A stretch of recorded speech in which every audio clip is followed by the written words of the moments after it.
Good morning to all of you. Overhead cost control में आज हम अनसॉल्व्ड क्वेश्चन नंबर 16 समझने वाले हैं। तो सबसे पहले हम क्वेश्चन को यहाँ पर रीड करते हैं, समझते हैं। The following particular refer to a process machine used in the treatment of material subsequently incorporated in a component. एक मशीन की कॉस्ट हमको यहाँ पर सबसे पहले पॉइंट नंबर 1 में दी हुई है। The original cost of the machine was rupees 1 lakh. Its life 10 year and the estimated scrap value is rupees 10,000. Machine की कॉस्ट हमें यहाँ पर 1 लाख रुपए दी हुई है। मशीन की लाइफ 10 ईयर से और इसकी स्क्रैप वैल्यू आफ्टर 10 ईयर 10,000 की है। मशीन का जो एस्टिमेटेड वर्किंग टाइम है वो 2200 आवर्स दिया हुआ है। 1 ईयर में, एक वर्ष में 50 वीक्स का कैलकुलेशन है और एक वीक में 44 आवर्स मशीन एस्टिमेटेड वर्किंग करने वाली है। Of which machine maintenance time is estimated to take 200 hours. Machine को मेंटेन करने में 200 आवर्स लगने वाले हैं। No other loss of working time is expected. Setting up time estimated at 5% of total productive time. Total productive time का 5% machine को set करने में कंज्यूम होता है।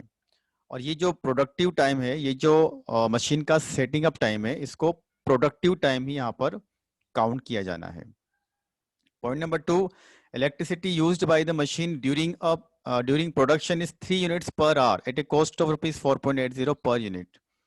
यदि 1 आवर हमारी मशीन चलती है तो उसमें 3 यूनिट का कंजम्पशन होता है और 1 यूनिट की कॉस्ट हमें 4.80 यहाँ पर दी हुई है। जब मशीन को सेटअप किया जाता है उस समय पावर का कंजम्पशन नहीं होता है। Point number 3, the machine require a chemical solution which is replaced at the end of each week at a cost of rupees 200 each time. Machine को चलाने के लिए केमिकल की रिक्वायरमेंट भी होती है और हर वीक में, प्रत्येक सप्ताह 200 का एक्सपेंडिचर उस केमिकल को रिप्लेस करने पर होता है। Point number 4, the estimated cost of maintenance per year. एक वर्ष में पर ईयर मशीन को मेंटेन करने में 12,000 रुपीज का एक्सपेंडिचर किया जाता है। To attend and control the operation of the machine together with 5 other identical machine. Machine को ऑपरेट करने के लिए 2 अटेंडेंट की आवश्यकता होती है और ये अटेंडेंट पर्टिकुलर इस मशीन के साथ साथ 5 अन्य मशीन को भी ऑपरेट करते हैं। Their combined weekly wages, insurance and the employer's contribution, holiday pay etc. amounted to rupees 1200. जो अटेंडेंट हैं उनकी जो पेमेंट है वो 1200 का दिया हुआ है एक वीक का। लास्ट पॉइंट में departmental and general overhead allocated to this machine for the year amounted to rupees 20,000। Machine को लेकर के जो अन्य एक्सपेंडिचर एक साल में होते हैं वो हमें इस पर्टिकुलर मशीन के दिए हुए हैं 20,000। You are required to calculate machine hour rate. तो सबसे पहले हमने क्वेश्चन को यहाँ पर रीड किया, हमने क्वेश्चन को यहाँ पे पढ़ा। क्वेश्चन को रीड करने के बाद सबसे पहले हमको यहाँ पर ध्यान रखना है कि हम मशीन आर रेट के कैलकुलेशन के टाइम पर मशीन ओवरहेड कितने टाइम पीरियड के लेते हैं। यदि मशीन ओवरहेड हम एक ईयर के लेते हैं, एक वर्ष के लेते हैं, तो हमें मशीन आर रेट कैलकुलेशन के टाइम पर जो इफेक्टिव मशीन आर होते हैं वो भी एक ईयर के ही लेने होंगे। तो क्लास सबसे पहले हमने क्वेश्चन को यहाँ पर पढ़ा और अब उसके बाद हम इसका यहाँ पर सॉल्यूशन देखते हैं। तो सबसे पहले तो हम, जैसा हमको मालूम है यहाँ पर कि मशीन आर रेट के कैलकुलेशन में मशीन से रिलेटेड एक्सपेंडिचर को हम यहाँ पर 2 कैटेगरी में, 2 पार्ट में डिवाइड करते हैं। सबसे पहले हम स्टैंडिंग चार्जेस में मशीन के ओवरहेड को कवर करेंगे और उसके बाद मशीन एक्सपेंसेस। स्टैंडिंग चार्जेस और मशीन एक्सपेंसेस को देखने के पहले हमें एक कैलकुलेशन यहाँ पे करना होगा कि मशीन एक साल में इफेक्टिव कितना प्रोडक्शन कर रही है, कितने आवर्स वो प्रोडक्शन करती है इफेक्टिव।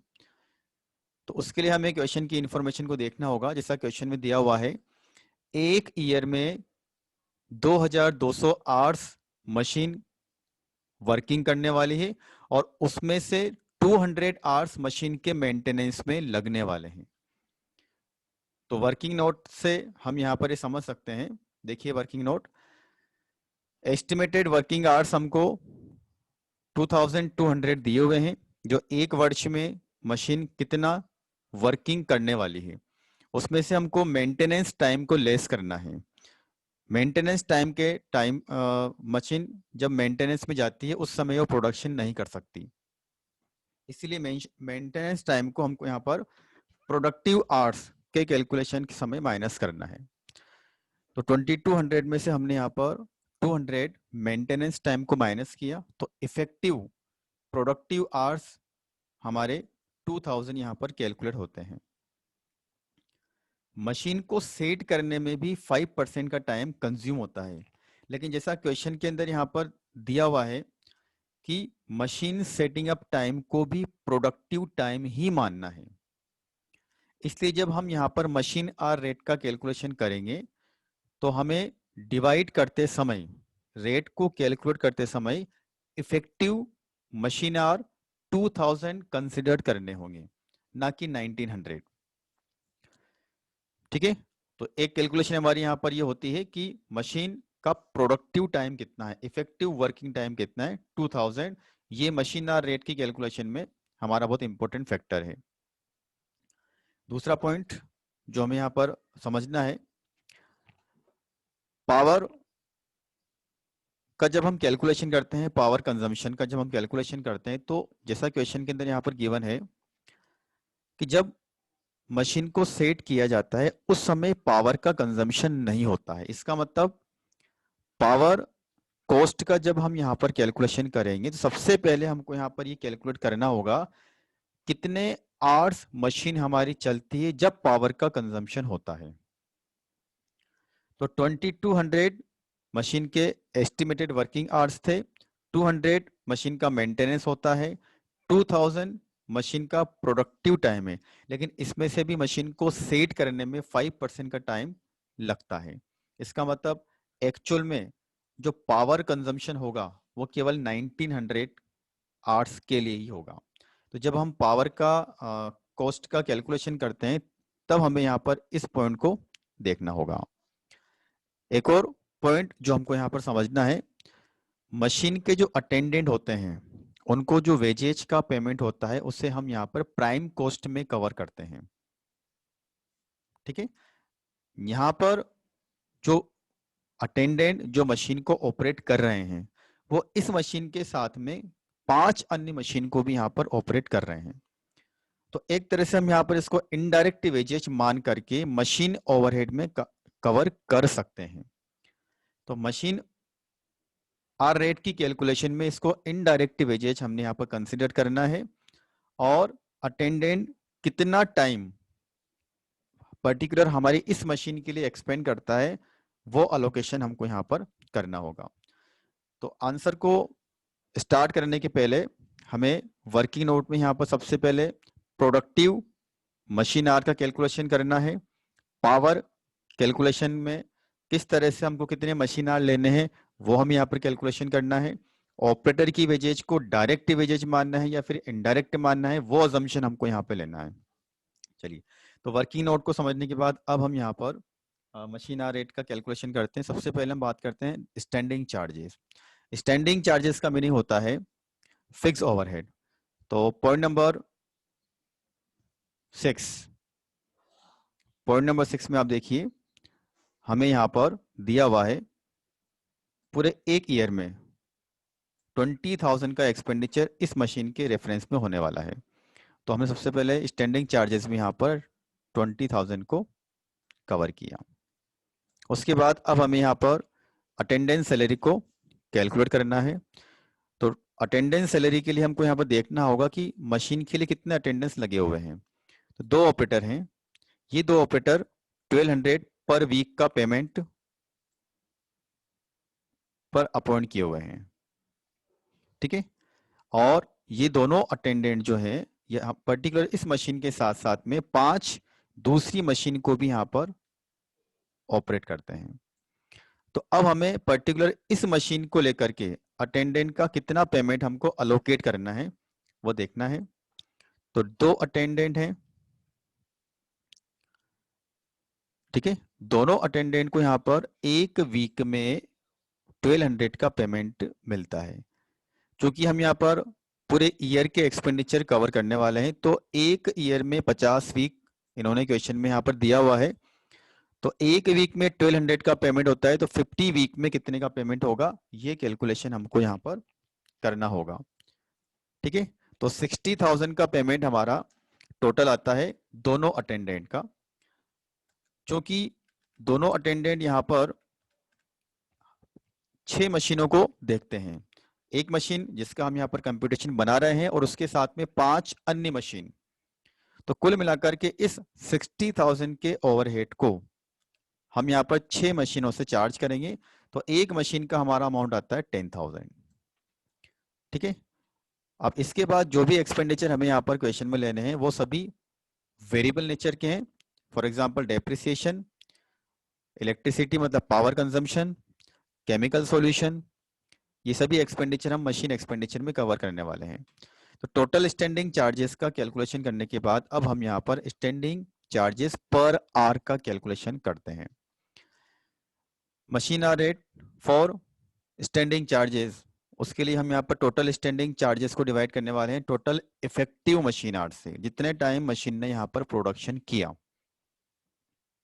ठीक है। तो 15 रुपीज की हमारे यहाँ पर रेट आती है standing charges per hour. Next calculation हमारा होता है इसमें यहाँ पर मशीन एक्सपेंस, जिसको हम यहाँ पर वेरिएबल एक्सपेंडिचर भी बोलते हैं। सबसे पहले उस पर हम डेप्रिसिएशन को कवर करेंगे। तो डेप्रिसिएशन का हमारा फॉर्मूला होता है कॉस्ट माइनस स्क्रैप वैल्यू। तो पॉइंट नंबर 1 में हमें मशीन की कॉस्ट 1 लाख रुपीज दी हुई है, तो 1 लाख रुपीज में से हम स्क्रैप वैल्यू जो कि हमें क्वेश्चन में यहाँ पर 10,000 की गिवन है उसको माइनस करना है। अब उसको हम उसकी लाइफ से यहाँ पर डिवाइड करते हैं। तो लाइफ हमें यहाँ पर 10 ईयर में दी हुई है, लाइफ को हमें आवर्स में एक्सप्रेस करना है। तो एक ईयर में, एक वर्ष में मशीन 2000 घंटे चलती है प्रोडक्टिव, तो 10 वर्षों में कितना चलेगी।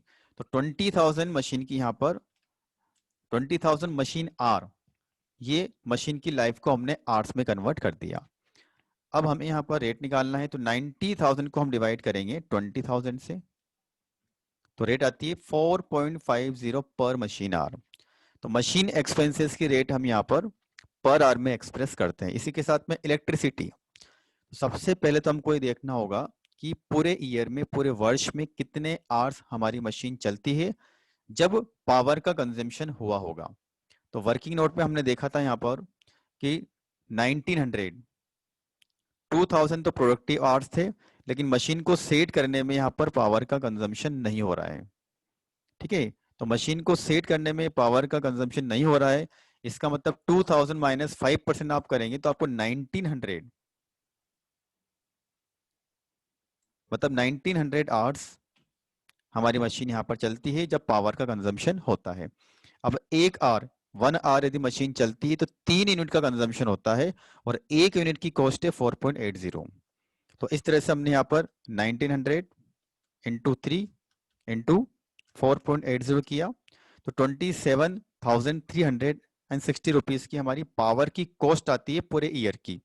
अब मशीन आर रेट निकालने के लिए फिर से हमें इन्हें एक ईयर में मशीन के जो प्रोडक्टिव आवर्स हैं उससे डिवाइड करना होगा, क्योंकि हम सभी को पता है कि मशीन आर रेट की कैलकुलेशन में हम डिवाइड करते हैं प्रोडक्टिव आवर्स से।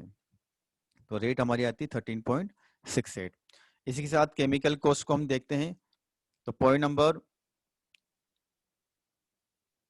3 में यहाँ पर दिया हुआ है कि एक वीक में जो केमिकल की कॉस्ट है वो 200 रुपये आती है, और ये केमिकल की कॉस्ट पर्टिकुलर इस मशीन को लेकर ही दे रखी है। तो 200 रुपीज पर वीक। तो सबसे पहले हमें इसको 50 वीक की कॉस्ट निकालनी होगी और फिर उसके बाद में उसको 2000 से डिवाइड करके उसकी रेट को कैलकुलेट करना होगा। तो 200 इंटू 50 रुपीज 10,000 हमारी पूरी ईयर की केमिकल सॉल्यूशन कॉस्ट आती है। मशीन आवर रेट की कैलकुलेशन के लिए हमको इसको प्रोडक्टिव मशीन आवर से डिवाइड करना होगा, जो 2000 हमारा दिया हुआ है कैलकुलेशन में। तो इस तरह से हमारी रेट आती है 5 रुपीज़। और लास्ट एक्सपेंडिचर हमारा आता है इसमें मेंटेनेंस का। तो एक ईयर में मेंटेनेंस के नाम पर 12,000 का एक्सपेंडिचर पर्टिकुलर इस मशीन को लेकर के किया जाता है। ठीक है, तो इसे हमको डिवाइड करना होगा 2000 से, जिससे हमारे यहाँ पर मशीना रेट कैलकुलेट हो सके। ₹6। तो इस तरह से हमने देखा है यहाँ पर कि स्टैंडिंग चार्जेस की रेट 15 रुपीज़ हमारी कैलकुलेट होती है, और मशीन एक्सपेंसेस में depreciation, power consumption, chemical, solution and maintenance cost, total machine hour rate हमारी आती है 44.18 ₹44.18 पर मशीन आर।